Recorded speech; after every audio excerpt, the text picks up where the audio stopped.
Bonjour à toutes et à tous, je vais vous présenter les premiers résultats de ma thèse qui portent sur l'étude du système éolien Pléistocène de la vallée du Rhône. Je me suis tout d'abord focalisé sur la réalisation d'une nouvelle cartographie de ces dépôts éoliens, et également sur l'étude de leur contexte de sédimentation. En Europe, on distingue trois types de systèmes éoliens principaux. Le premier, ce sont les célèbres ceintures de l'Euss et de sable nord-européennes qui s'étendent de la Bretagne jusqu'à la Russie occidentale et qui sont en périphérie des grandes calottes scandinaves et britanniques. Le second système correspond au système dunaire atlantique, côtier, du Portugal ou de l'Aquitaine, qui sont alimentés principalement par le plateau continental. Enfin, un troisième système éolien existe, qui est plus continental et qui est contrôlé à la fois par la topographie et un cours d'eau principal, tel que le Pô dans le nord d'Italie ou le Danube en Europe centrale. Donc ma zone d'étude est représentée ici dans le rectangle noir et correspond à la vallée du Rhône, qui est un fossé tectonique orienté nord-sud, dans lequel des accumulations de l'Euss ont été reconnues depuis à peu près les années 30, qui sont localement très importantes. Donc on peut voir sur cette carte que la vallée du Rhône est située à la fois à la marge du milieu périglaciaire nord-européen et qu'elle est entourée par le Massif central, la calotte alpine et la Méditerranée au sud. Donc la question que je me pose dans ma thèse, c'est quelles sont les particularités de ces systèmes éoliens par rapport à ces trois autres systèmes.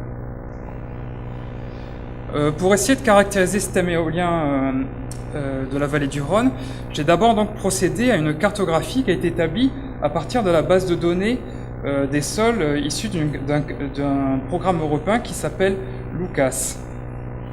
Ça nous a permis de fournir, donc, ils nous ont fourni des cartes texturales modélisées sur l'ensemble du territoire, donc de ma zone d'étude.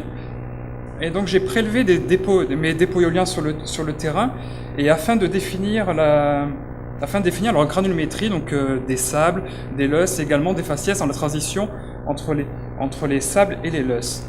Et donc chaque pixel qui satisfaisait à la composition granulométrique de mes sables ou de mes loess ont été extraits directement à partir des couches raster LUCAS sur un SIG. L'hydrologie, la topographie, la lithologie ont également été pris en compte dans la conception de cette cartographie, qui a fait donc l'objet d'un géotraitement sur SIG. Et pour valider ma nouvelle cartographie, j'ai comparé cette cartographie aux données issues directement du terrain. Donc on peut voir au total que 80% des affleurements qui ont été identifiés sur le terrain lors de prospection de la littérature sont bien inclus dans cette carte.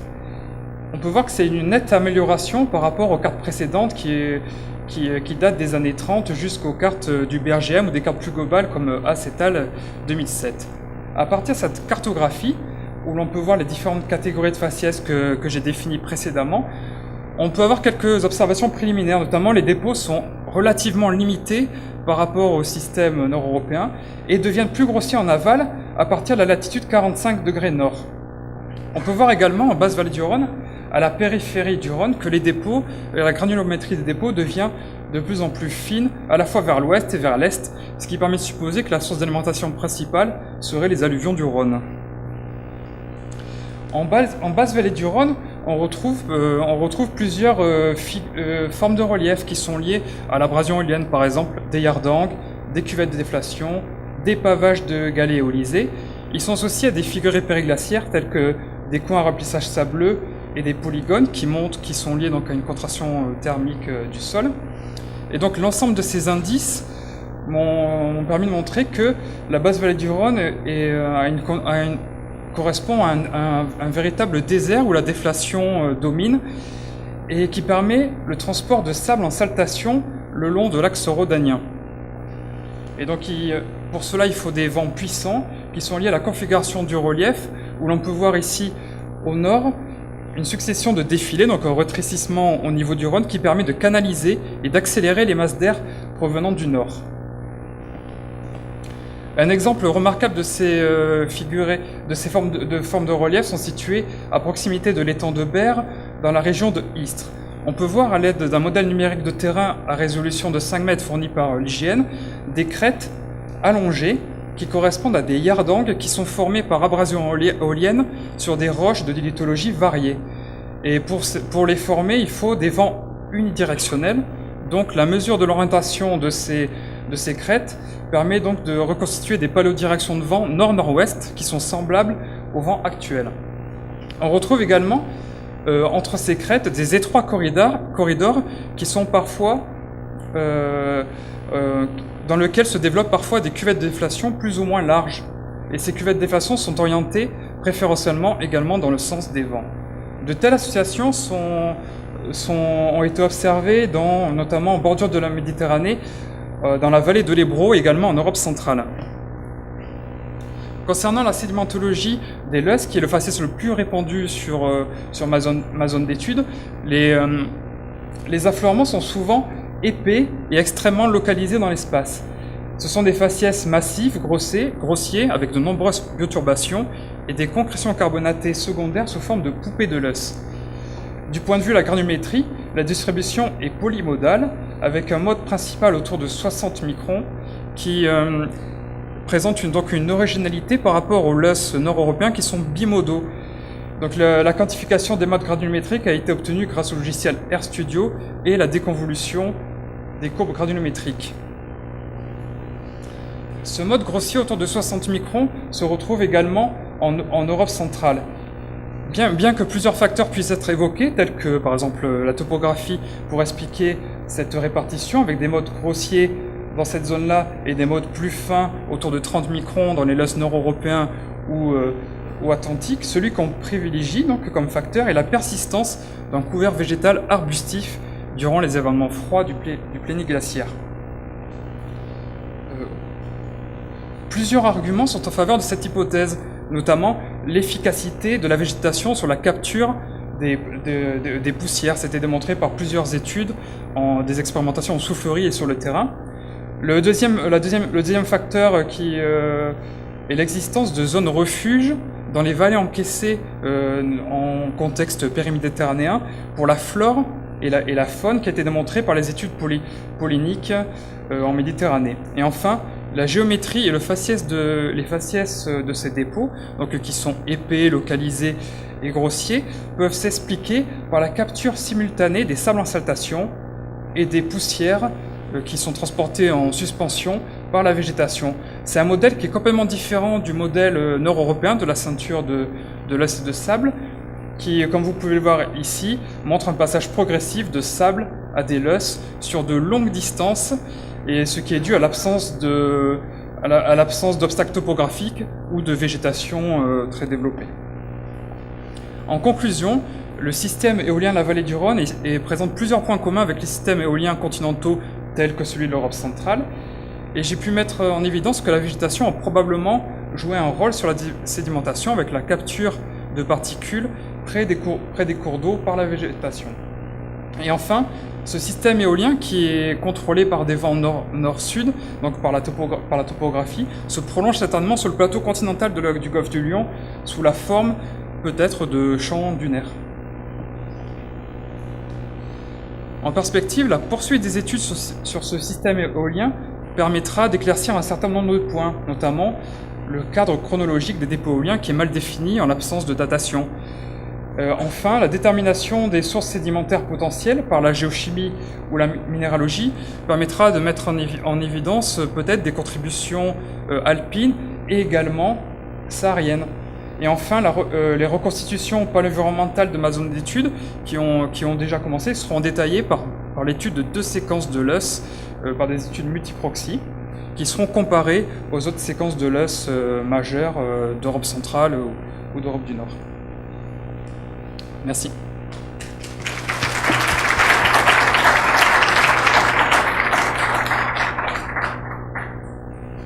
Merci beaucoup. Donc, on passe aux questions. On a le temps de quelques questions.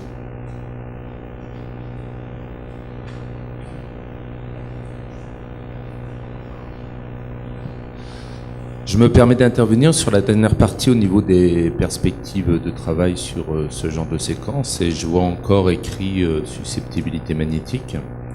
Et en fait, j'ai vu que dans le meeting, il y avait une session sur les développements de nouvelles méthodes, et il faut savoir que le magnétisme environnemental offre un certain nombre de paramètres sur les séquences de l'espèce au sol qui vont bien au-delà de la susceptibilité magnétique. Donc ce serait important donc sur des aimantations artificielles, sur des aimantations rémanentes qui vont vous donner des informations sur l'état de conservation de phases oxydées qui auront qui peuvent être interprétées paléo-environnementalement. Et la susceptibilité, c'est vraiment quelque chose qui devient non suffisant pour avoir une approche en magnétisme environnemental. C'est nécessaire, mais pas du tout suffisant.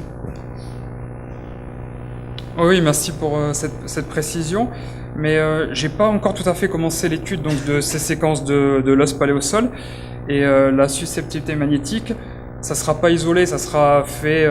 C'est un des proxys que je vais utiliser, mais également avec la granulométrie, la malacologie. C'est en assemblant tous ces proxys que je vais essayer de déduire des reconstitutions paléo-environnementales. Mais donc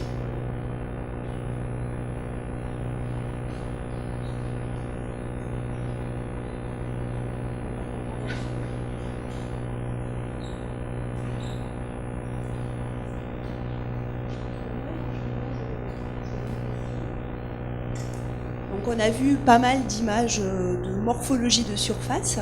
oui. Et je voulais savoir à partir de quel type d'image, de quel type de résolution on peut observer ce genre de choses. Sur un modèle numérique de terrain par exemple, quel type de support pour vraiment arriver à les visualiser, les cartographies. Je pensais l'avoir précisé à l'oral, notamment c'est peut-être sur ces formes de relief ici. C'est un modèle numérique de terrain à résolution de 5 mètres. Et on aperçoit des choses à 25 mètres, mais 5 mètres c'est vraiment mieux. Et j'imagine qu'au LIDAR à 1 mètre, ça sera... Donc le 5 mètres qui n'est pas encore disponible sur toute la France, mais sur un certain nombre de zones Exactement. dont vous avez pu bénéficier. Oui. On a le temps éventuellement encore pour une question.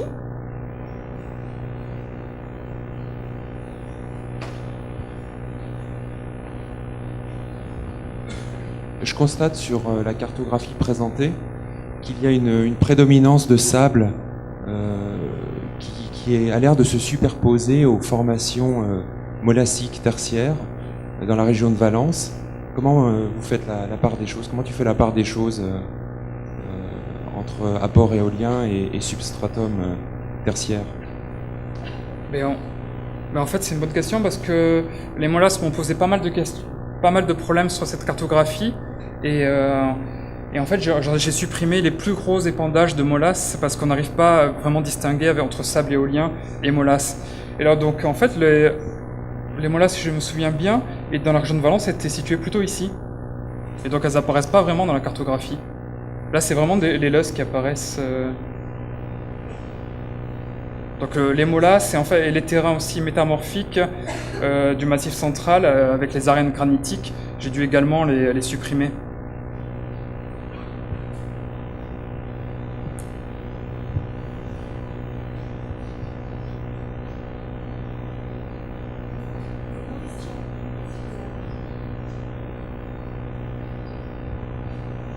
Bonjour, David Williamson de Nairobi. Est-ce qu'aujourd'hui on observe du transport éolien dans la vallée du Rhône lié au Mistral, lié toujours au même vent en fait? Et est-ce qu'il y a des observations aujourd'hui d'accumulation de poussière qui peuvent être faites plutôt, alors plus au sud peut-être? Est-ce qu'on voit ça? Est-ce que vous arrivez à différencier ce qui est glaciaire et de ce qui pourrait être actuel? Non, actuellement, il n'y a je pense, quasiment plus de transport de poussière dans la vallée du Rhône à cause de l'anthropisation de la végétation. Les seules poussières qu'on retrouve actuellement sont des poussières sahariennes qui recouvrent souvent les voitures à Marseille, dans le sud de la vallée du Rhône. C'est pour ça que je me demande sur les poussières sahariennes si elles ont pu également contribuer durant le pléniglaciaire ou du moins durant des interstades, je sais pas trop. Ça, c'est la géochimie qui permettra d'y répondre.